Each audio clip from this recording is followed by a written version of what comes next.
Hello again. Well, you've seen me pick the Zaka. You've seen me pick this one, which is easiest, not quite so easy. This one, which is I wrote Tinny on it, just as a practice thing ages ago.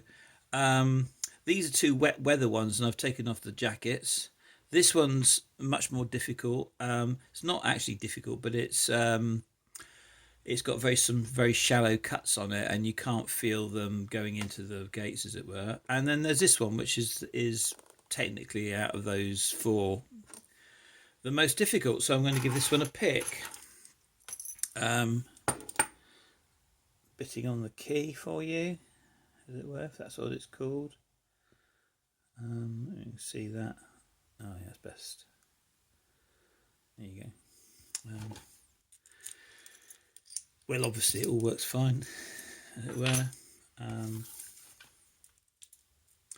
Modifications. What I've done is this is an old nail file, and it was obviously just a bit longer, and I've sort of made it shorter, and I've smoothed it out a little bit more, so it actually it's a bit nicer, because when you put it in and go like that, it just feels nicer. The old pick. I'll put that down for a second. The what I've done is I've made these smaller so I can actually hold it in my hand. Before they were a bit more awkward. I've put some black. You can see that. There we go. I put some black on the in the gradings and or graduations, and there's a bit there you can't really see it in the light. And I also, another thing I've done is I've smoothed off this nut, which was a nut set screw, which makes it a little bit sort of more comfortable to hold. That's all. But anyway, that's it now for now, I think. And let's get it picked. So you see, this is something I couldn't do before, is hold it in my hand. It's still awkward, but it's well, much better. So anyway, in we go, down the bottom. I swivel it around a bit and pull it back so I catch the beginning of the first one, and the first one is obviously a nothing. So let's find out where it is. There it is, I think, there. Yeah, it's nothing. The second one is a low cut. You get a bit of movement with it. There we go. Tiny bit of movement.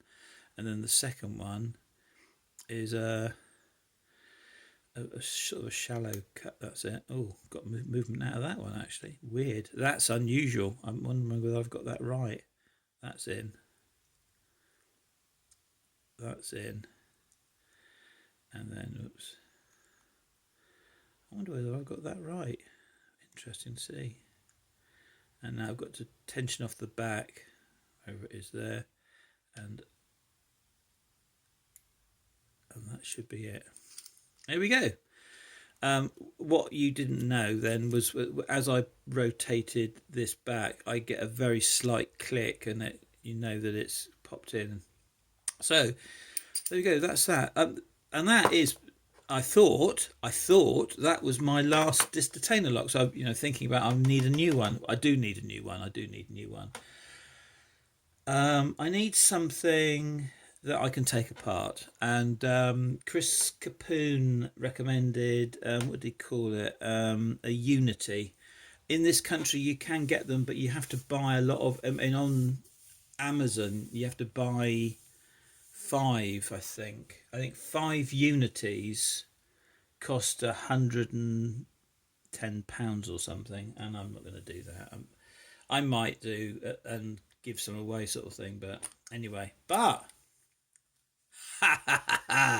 that's a lock.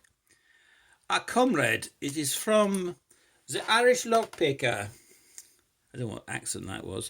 Well, it's a dual custody one, and it's obviously disc detainer, and it's, what's that number? It's number 1. I can't open it because I've got them together. But anyway, Yeah, well, the thing is that that is a key. Now, I'm wondering whether that looks like an ASA key.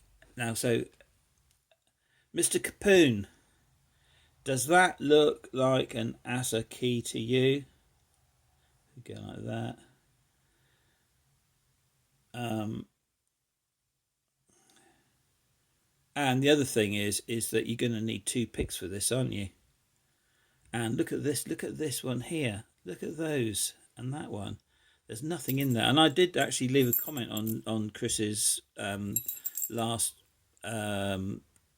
video to sort of explain about that, because I don't understand those at all.